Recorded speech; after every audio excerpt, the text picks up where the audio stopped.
Welcome to Lecture 17 of Alenka Zupančič, What is Sex? In this lecture, we'll be focused on Part 6 of Chapter 4, Object-Disoriented Ontology, and also the final part of this long, extended chapter.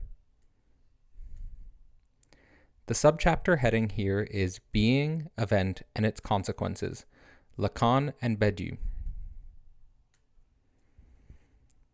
Zupančič opens the subsection by introducing us to a definition of Lacanian politics. For Lacan, the Master Signifier is the S1, which not only structures all of the other significations which normalize certain struggles and antagonisms, but also covers over the unconscious gap in being itself. Here, Zupančič emphasizes that, quote, politics in the strong sense of the term always involves a reactivation of this gap, end quote. In other words, the real political event, we could say, is when the Master Signifier, or S1, fails to function in its role of structuring signification's relation to the normativization of struggle and antagonism, and also in its role of covering the gap in being. Thus, politics in the strong sense involves a reactivation of this gap, where there will be a struggle for the political field as such. One could here easily think about the French or American revolutions as events which required a new master signifier, politics in the strong sense. Zupančič goes further to say that the politics of psychoanalysis itself, as embodied in the event of Freud himself, is the idea of a return to gap, a return to thinking the gap in being as the unconscious itself. However, in what may appear as a surprising assertion for those unaware of Zupančič's larger philosophical project following Lacan, she goes on to emphasize that post-Freudian psychoanalysis, that being ego psychology, engages in a type of stitching or covering up of this gap. This is indeed the point of Lacan's intervention after Freud, to reaffirm that the whole point of Freud was to notice a gap in our knowledge, the whole point of the hysterical phenomena as such, where the master signification fails, opening a political event in the strong sense. Of course, the risk in any institutionalization, even the institutionalization of psychoanalysis, is that this truth gets covered over, seemingly out of necessity. And that brings us back around to the role of the S1. The S1, as mentioned, functions as a new signifier in the gap, perhaps necessary for a new political organization. So in the case of psychoanalysis itself, we may say that the master signifier of Freud himself, as well as his core concepts, covered over the gap of the unconscious in itself. For many, this covering of the gap delegitimizes Freud in psychoanalysis itself. For figures like Lacan, however, this required us to rethink Freud and the meaning of the unconscious. Part of Lacan's rethinking of Freud involves introducing concepts such as the symbolic, the imaginary, and the real. Here Zupančič is quick to point out that there is a similarity between Lacan's concept of the real and Alenka Badiou's concept of the event. Badiou, of course, is famous for, among other things, asserting that one cannot be a philosopher today without first passing through the philosophical meaning of Lacan. Zupančič identifies the key similarity between Lacan and Badiou in the fact that both Lacan's real and Badiou's event are distinct from being or ontology. For Lacan, the real is an internal impossibility or contradiction, like the impossibility-contradiction of founding an institute of psychoanalysis. And for Badiou, the event is a rupture or break of being qua being, like the destabilization of a master signifier and the revelation of the gap beneath, requiring the reactivation of political action in the strong sense. On the philosophical level, what Lacan and Badiou both share in common here is a type of revolt against the traditional philosophy of being qua being, or the ontology of being, where a real event is itself impossible. In Lacanian terms, for traditional philosophy, the S1 is identified with so strongly that a fundamental disruption of this normative order would be inconceivable. You can see then that both the Lacanian and Badiouian formulas for philosophy are operating underneath identification with the master, which could close the order of being. What undermines the master is the real event, the impossibility or contradiction inherent to his or her discourse, and the rupture or break with a certain order for the possibility of a totally other order. To re-emphasize this notion, we can say that both the Lacanian and Badiouian philosophies are operating against what Zupančič calls the law of the discourse, which dominates traditional philosophy. The law of the discourse is what closes an order of being qua being. The reason why the law of the discourse would prohibit a real event is because this would undermine the very master signifier which is holding a political organization together. This brings Zupančič to the key question: what is the difference between Lacan and Badiou? If we are no longer operating within the law of the discourse, with the master signifier closing the order of being, then how are we to think philosophy? For Zupančič, we have to confront the status of the wandering excess surplus of being, which you can think of as the inherent opposite of the gap or the lack in being. The master signifier does not cover up the gap in being, but also structures and gives meaning to the excess in being. For example, if someone is addicted to a substance, not only are they covering over a gap, but they are also actively controlled by the pursuit of excess. As you can see here, this is a difference that makes a big difference. For Badiou, the wandering excess is something prohibited by law, as the external chaos that threatens order of the master signifier. For Lacan, the wandering excess is something unbound within the law itself, an excess enjoyment excitation of the law itself. What this means is that the one in Lacan and Badiou, that meaning the one as master signifier, stands for something totally other. Whereas for Badiou, the one is a discursive presentation of the one to cover over the multiplicity of being that could threaten and destroy it at any moment.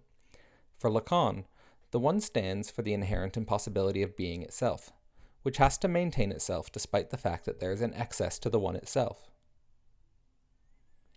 To quote Zupančič, for Lacan, the wandering excess is not the implication of the multiple multiplicity, but the one less, of the minus one. The elusive, uncountable, yet irreducible excess is the other side, not of one, but of the minus one, as the ontological foundation of any countable one. The excess exists, flourishes at the structural place of the minus one, and here it proliferates as its irreducible material plus. End quote. What she is saying here is that Lacan's master signifier, or one, is occupying the place of the minus one, as is consistent for her own thesis in this book.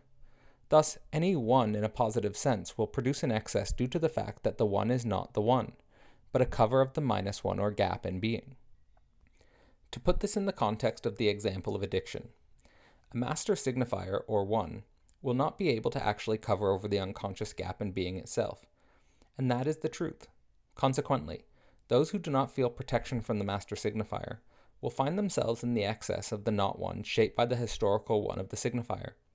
As is obvious, every political organization will have its addicted excess, the excess that the political organization itself has to tolerate as the truth of its own impossible real and contradiction within its own law of the discourse.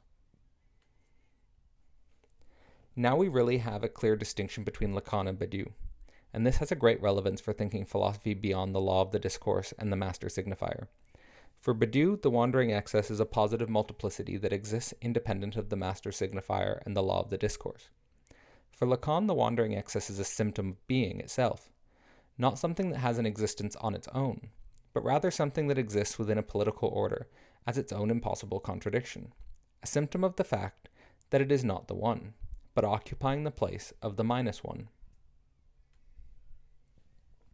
Here we can see the real as what the master signifier can only know as an impossibility or contradiction of its own one, law of the discourse. We can see in itself is the place of the non-existent being, the place of hysteria, the place where symptoms speak in all of their chaos. Thus, the revolutionary move for a Lacanian philosophy is to listen to that speech which cannot be covered by the master signifier, the speech of the gap and the excess. Paradoxically, it is from playing with and engaging with these signifiers that a new S1 can potentially be constructed, a new being from the gap itself. To quote Zupančič, the real does not represent itself. What it does is that, as the inherent deadlock minus of being, it dictates and directs the processes of the representation of being. In this sense, the without paper, as the figure of the wandering excess, are not the real of being, but, so to speak, the casualties of the real of being. They are the symptom as material embodiment of a fundamental deadlock of a given whole, a deadlock which does not exist somewhere outside and independently of this embodiment, yet is not directly identical with it either. This is why if, for Lacan, the identification with a symptom is possible. There is no possible identification with the real. Where there is, strictly speaking, nothing to identify with, end quote. There is a lot of depth here. First, note that Zupančič brings our attention to the real that cannot be represented. It is not in itself a signifier. Second, note that Zupančič is emphasizing that the excess is a paradoxical part of an order of signification, or whole qua political organization, as a deadlock of this very organization itself, and has no existence independent of it. To continue, quote, this way of conceptualizing things not only resists, but also efficiently blocks the possibility of political, artistic, or love-related romanticization of the real, which actually lies at the very basis of what Badiou recognizes as the anti-philosophical suture of philosophy, its abandoning itself to one of its conditions. There is nothing beautiful, sublime, or authentic about the real. Nothing gets revealed with the real. The real is the place of the systemic violence that exists and repeats itself in the form of the unbound excess. The emphasis on the concept of the real, as well as the imperative that we must formalize it, are not Lacan's ways of celebrating it. They are means of locating and formulating the problems of the discursive structure, end quote. It is easy to see how philosophy under the law of the discourse and the Master Signifier would be an enemy of even speaking the existence of the real. For a subject to confront the real in the form of a systemic violence itself, the gaps in the failure of signification makes it almost impossible to go on. To be rid of all illusions of the beautiful, sublime, and authentic, to be rid of any illusion of a revelation of a true being. At the same time, for Lacan, it could be said that a true philosopher would think this real, since being in touch with the real is only way to formulate real problems in the discursive structure that may be of some real political help. This again has big philosophical consequences for the difference between Badiou and Lacan's philosophical program beyond being qua being of the Master Signifier and the law of the discourse. For Badiou, we are dealing with a weak negativity, in the sense that the negativity is not internal to the one, but external, outside of it, even if as a threat to its order. For Lacan, we are dealing with a much stronger negativity, in the sense that the negativity is inherent to the inside of the order itself, the excess in the gaps, cracks of the order itself.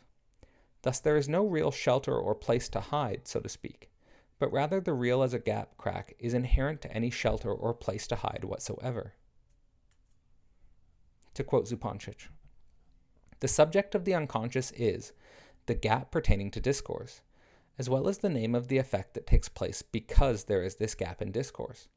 In this precise sense, we can say that for Lacan, the subject is both identifiable within the uniform networks of experience, that is, fairly common, presumed by the functioning of the signifier, and rare, that is, of sudden and surprising, unexpected emergences of the subject, ranges from slips of the tongue, dreams, jokes, to shattering love encounters.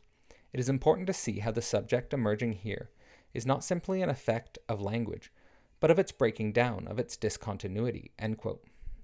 What Zupančič is saying here is profound for a politics inspired by psychoanalysis, since it replaces the politics of the Master Signifier with the politics of the subject itself. The subject is both the gap in discourse, not its strict identification, and also the response to the gap in discourse, which cannot be predicted or anticipated. Note that the real of the subject within any political order is precisely that place that the order cannot predict or anticipate, precisely that place where something surprising and unexpected can occur, precisely that place where a real event can occur. In contrast to this subject, the political order of the Master Signifier presents the illusion of a continuity in its symbolic structure that would try to prevent the emergence of a discontinuity, which could shatter the coordinates of being qua being. This can be connected to a politics of the subject in psychoanalysis if we think about the real function of the analyst. Let's think about this totally out of the context of the Freudian analytic session. In its more general, the analyst is simply a lack or void in being. The analyst occupies the place of the lacking subject itself. Here, in contrast to the Master Signifier of the political order, it lets whatever wants to be spoken, the deepest desires and dreams of the subject. In this way, far from repression or foreclosing the impossibility of the one, the analyst lets the impossibility speak.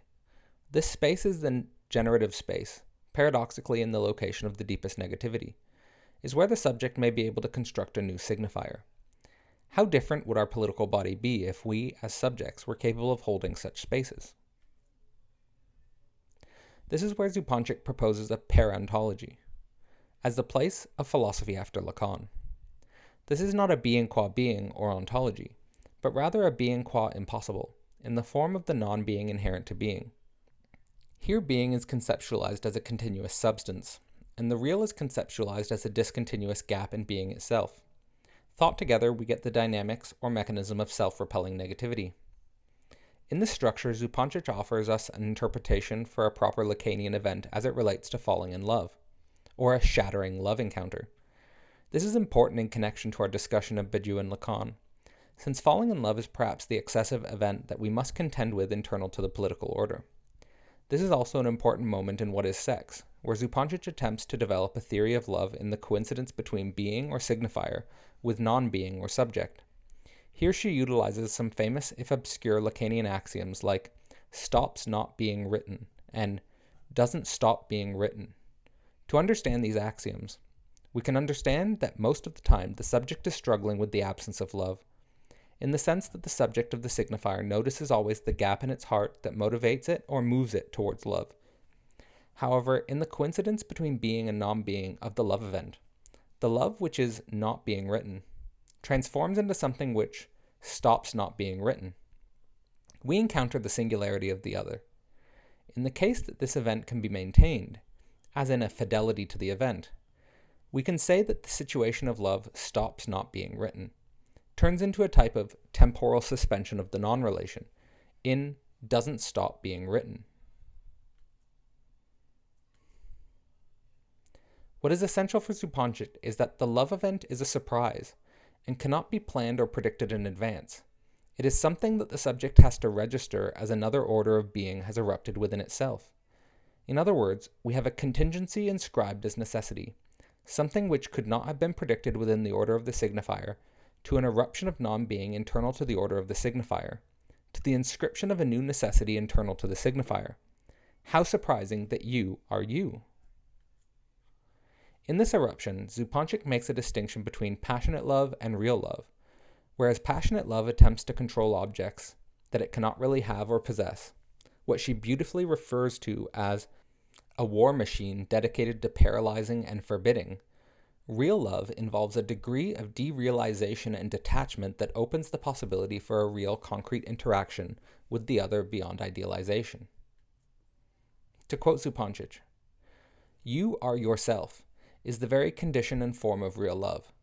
Real love demands the reality of the loved person, not the love that I would call sublime, the love in which we let ourselves be completely dazzled or blinded by an abstract dimension of the loved object, so that we no longer see its concrete existence, and its always somewhat ridiculous, banal aspect.